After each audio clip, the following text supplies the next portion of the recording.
Hello, you're watching Euronews Tonight. Our top stories.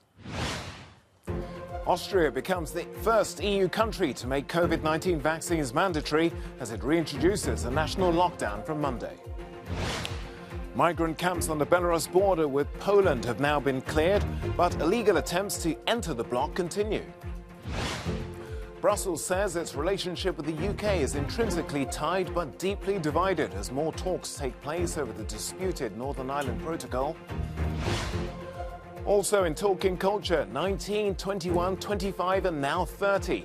Adeles' new album is out and the cast of Harry Potter is coming back for a reunion. Good evening and welcome to the programme. I'm Takunbo Salako. Austrians will be going back into a full national lockdown from Monday as the government decides to make COVID-19 vaccinations mandatory from February. It follows a surge in coronavirus cases. More than 15,000 were reported in the last 24 hours. Austria's vaccination uptake is one of the lowest in Western Europe. Non-essential shops will close, people will have to work from home, and some schools will shut. Next week's measures will be reassessed after 10 days, but look set to last at least double that. Chancellor Alexander Schallenberg says it's the only way to contain the health emergency. For a long time, the political consensus was that we don't want a vaccine mandate in this country. But we have to look reality in the eye. For a long time, maybe too long, me and others thought that it must be possible to convince people in Austria, to convince them to get vaccinated voluntarily. Increasing the vaccination rate, and I think we're all in agreement on this, is our only way to break out of this vicious cycle of viral waves and lockdown discussions for good. We don't want a fifth wave, we don't want a sixth and seventh wave. Johannes Plaschberger says a huge anti-vaccination protest is planned against these new restrictions. This makes Austria, next to the Vatican, the first country in Europe to impose such a measure. Obviously, there has been an outstir among anti-vaccine protesters, such as the Austrian Freedom Party, which has announced a major demonstration in Vienna city centre tomorrow, Saturday, with supposedly more than 10,000 people attending. Meanwhile, the Austrian Medical Association has praised the government for taking these measures, not just the mandatory vaccination, but also the lockdown for everyone, which will come into effect this Monday. Because according to these medical experts, there was no other measure available to fight the rising new infections. Because daily there have been record highs of new infections in Austria, and the situation in hospitals, especially in the Salzburg and Upper Austria regions, remains critical. Johannes Plaschberger, Millstätter See in Carinthia region, Austria, for Euronews. Well, across the border from Austria, in Bavaria, all Christmas markets have now been cancelled because of the surge in coronavirus infections. A full lockdown will also be implemented in areas where the COVID-19 incident rate is over 1,000 per 100,000 people. Currently, it will affect at least 8 districts. Clubs, bars and all restaurants will also be shut for 3 weeks in the southern German state, but schools will remain open. But across Bavaria, a de facto lockdown for unvaccinated people will begin. State Premier Markus Söder is calling for mandatory vaccinations. Alongside the low vaccination rate, and let's be honest here, carelessness and the lack of solidarity are the main reasons. For a long time we've taken care of the unvaccinated. Now we have to take less care of those who do not care at all. This is not fun. It's one of the hardest things to decide, but it's necessary. What drives us and moves us is a concern for the life of the people and our state, Bavaria. Over in Hungary, wearing masks indoors and in enclosed spaces will become mandatory from Saturday. It will also be compulsory for healthcare staff to receive a booster jab. More than 11,000 new coronavirus cases have been recorded in the last day, the highest level of infections so far in the country. Authorities say the fourth wave could peak later this month or early December. For a third day in a row, Russia has reported a record number of coronavirus deaths. More than 1,250 people died in the last 24 hours as infections continue to rise. In total, more than 260,000 people have died, the highest number in Europe. That's despite the number of cases falling. Well, Belarusian authorities say they've cleared the migrant camps along its border with Poland, but Warsaw says Minsk is still bringing people to the frontier. The people are now being housed in warehouse facilities near the border. That follows the first repatriation flight taking off for Iraq. But Polish border guards say people are still trying to cross the frontier. They say in the last 24 hours there have been at least 250 attempts. Our reporter Valerie Goriat is at the border and says Polish officials see a different side of the story to Belarus. The decision by Belarus to move the migrants from their makeshift camps at the border to a warehouse nearby was largely seen as an effort to de-escalate the standoff between Minsk and the European Union. The perception here on the Polish side of the border in the Kuźnica area is very different. For one thing, Polish authorities are still accusing Belarusian forces of inducing migrants to cross the border. Security forces in the area are saying that they've prevented attempts from hundreds of people to storm the fence this week. Another cause for concern are the reports coming from the Belarus border from journalists and migrants, according to which groups of people are being boarded on buses to be taken to unknown destinations. The presumption and the speculation is that they are being taken to other parts of the border away from the epicenter of the crisis. Now, there are signs that could corroborate that. Polish activists who've been rescuing migrants for weeks in the Kuźnica area say they've hardly had any activity in the past few days. On the other hand, groups of activists did carry out a number of rescues at the south of the border where groups of migrants are getting through. So from here, it doesn't look like the situation is likely to improve soon. And the Polish government did not take well to the talks this week between German Chancellor Angela Merkel and Belarus President Alexander Lukashenko, whom Warsaw does not believe intends, at least not hastily, to de-escalate the crisis, which many here still believe could become explosive. Valerie Goriat from Eastern Poland for Euronews. Well, let's get a little bit more now on the situation. We can talk to Hanna Lubakovo. She's a journalist and non-resident fellow at the Atlantic Council. Well, thanks for taking time to speak to us here on the programme. Can we see all of this as an attempt by Belarus to de-escalate the situation?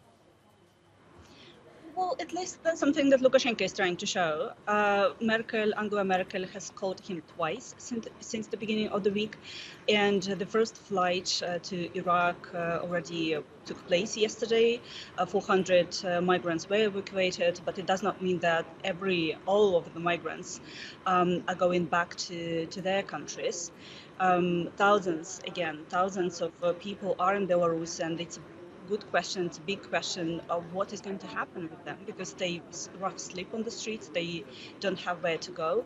On the border, people were taken to warehouse, to this large logistical center where packages are being normally held, and that's where they're being accommodated right now. However, most recently a COVID case was discovered there, was reported there, so it also means that they are in a dangerous situation there, so the crisis has not might also be happening COVID-wise on the border. And there are still people who are attempting to cross it. Yesterday, Poland said that despite helping migrants to get them to this warehouse and clearing the camp, again, hundreds of attempts to cross the border took place. So it only means that the crisis continues. Well, let's talk a bit more about that outbreak of COVID in that warehouse. Have we any idea how authorities plan to respond to this? It's actually quite a cynical situation, I would say, because nationwide, Lukashenko actually banned masks. So he at some point said that we have to resign from this mask regime. So it was introduced, but then the whole country had to sort of get used to the situation when they don't have to wear masks anymore. But then at some point on the border, the Red Cross and other like border guards, other organizations were offering migrants masks. And there was even this information that they might be vaccinated at some point. And the level of vaccination in Belarus is very low because people don't trust this Russian Sputnik vaccine or the Chinese vaccine. So the situation is very interesting. Like at some point, on one hand, the regime in Belarus is ignoring the crisis, the COVID pandemic. On the other hand, they're trying to show that they're helping migrants with this by bringing masks. So it all looks very cynical. It all does not seem as if the regime in Belarus is looking for a real solution. And how is all of this being reflected or reported in the media? Are people generally aware of what's going on, what's being said on both sides of the border? Of course. Well, when people in Belarus see thousands of migrants on the streets and in Minsk, because they are in cities as well, and they see what's happening on the border, they have many questions. Firstly, how these migrants were brought to Belarus, and there were investigations. There was evidence that these state-owned tourism agencies were involved in issuing visas, in selling tourism packages to migrants from the Middle East. So people accuse the regime of making Belarus the illegal, the hub for irregular migration. At the same time, propaganda is actually saying that, oh, since Angela Merkel called Lukashenko twice, then Lukashenko has become legitimate. He's been recognized worldwide, and everybody is happy to talk to him again. But it does not mean so. It means only that Germany and the EU want to resolve the crisis on the border, and Lukashenko is also scared of sanctions. When sanctions on Belavia, the state airline monopolist company in Belarus, were announced, actually Belavia said that they would not bring migrants on board from the Middle East, from several countries, including Syria and Iraq. So people also see this. People see the reactions, the responses of the authorities, of the regime, and they despite the media blackout in Belarus, they actually know who is behind the crisis. Hanna Lubakovo, journalist and non-resident fellow at the Atlantic Council. Thank you for sharing your thoughts with us here on Euronews Tonight. The EU and the UK remain far apart on the issues surrounding the Northern Ireland Protocol that follows the latest round of talks in Brussels. Ahead of the meeting between the two sides, Commission Vice President Maroš Šefčovič stressed that serious headway needed to be made. But the Brexit Minister, David Frost, mooted the possibility of any major breakthroughs happening. Well, let's go over to Brussels now, where we can speak to our correspondent there, Shona Murray, for more on those talks. Shona, threats and counter-threats were made before this meeting regarding the triggering of Article 16. Is the so-called mood music sort of reaching a crescendo, or is it diminishing down?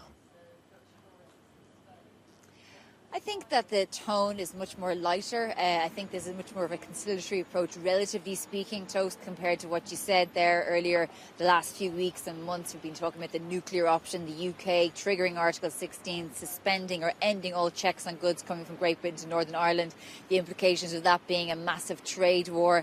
So the language today is that there has been some momentum on talks, but as you said there, significant gaps remain. Sides are far apart. We've heard this language before throughout the Brexit debate, and there's significant gaps when it comes to what those checks should look like, if any, on goods going from Great Britain to Northern Ireland.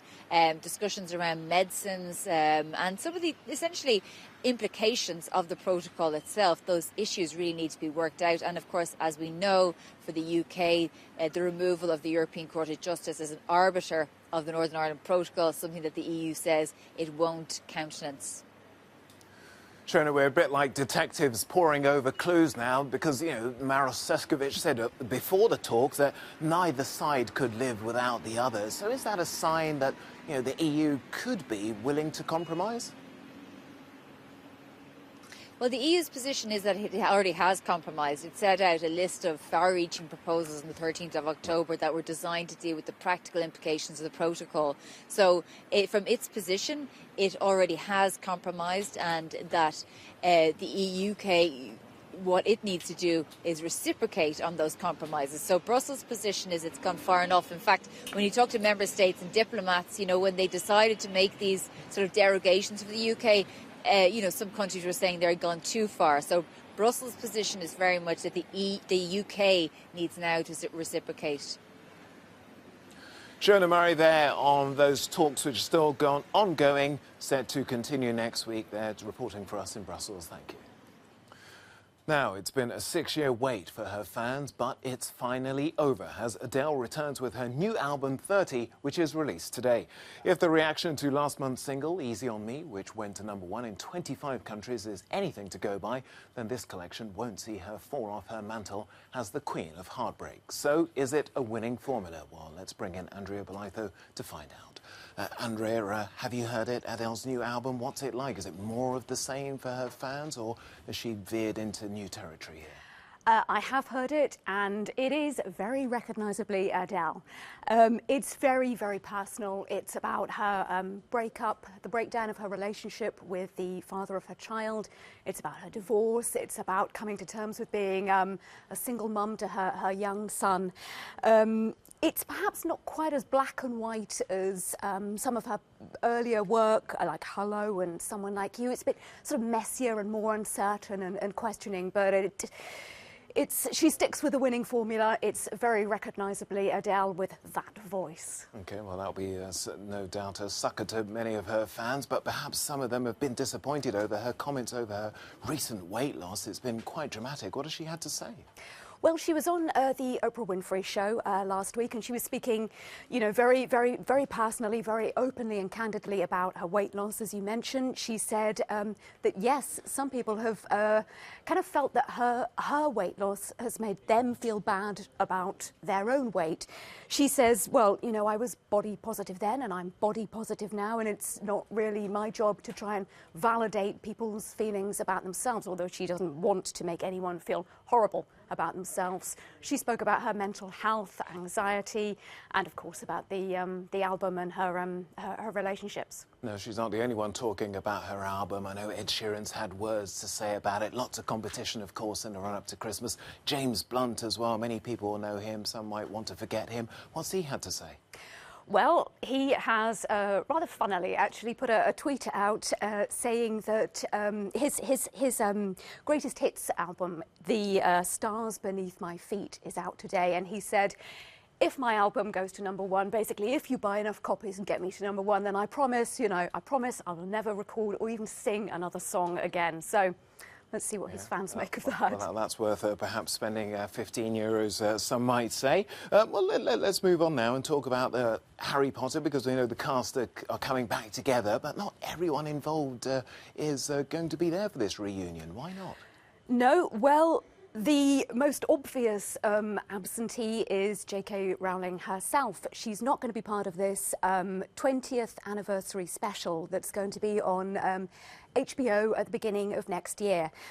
The rest of the cast, the three main, I was going to say children, obviously young adults now, Daniel Radcliffe and Emma Watson and Rupert Grint, they'll be there. And a lot of the adult cast will be there as well.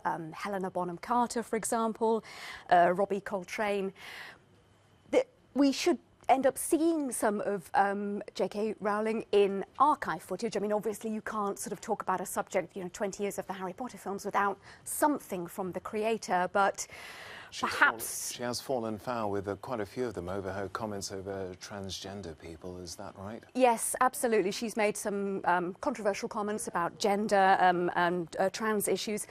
This has, stirred up anger from some of her fan base. So this is perhaps why she's decided that she'll keep a slightly lower profile. Indeed, and perhaps we'll all be returning to Hogwarts later on next year. Absolutely. Indeed. Andrea Belitho, thank you for that. Our superheroes on screen have proved to be less heroic when it comes to being green. In Hungary, though, one organisation is trying to reduce the amount of plastic used on film sets, and it started with the Marvel franchise. Thomas Bolton has more. Have you ever considered what a film costs to make? Not economically, but environmentally. Here in Hungary, the Marvel franchise recently produced their new series, and 25 tons of waste along with it. But local production team Green Eyes champion green filmmaking and aimed to save the world from climate disaster.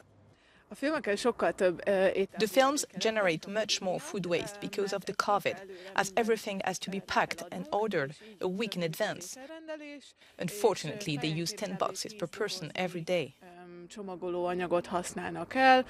The crew made the change to biodegradable bowls and cups, which then decompose in these brown bins. Any food wasted will only help the decomposition process, meaning that much of the leftovers produced by Marvel's filming was turned into biogas. By composting biological waste, we reduce the size of the landfills and the amount of methane gas that they release to the atmosphere. This compost was once plastic packaging used by superheroes on set. The bio-waste was first ground down and then turned into topsoil, where plants can grow. The green-minded team collected more than 2 tons of paper, cardboard and plastic in their endeavour to cut harmful waste.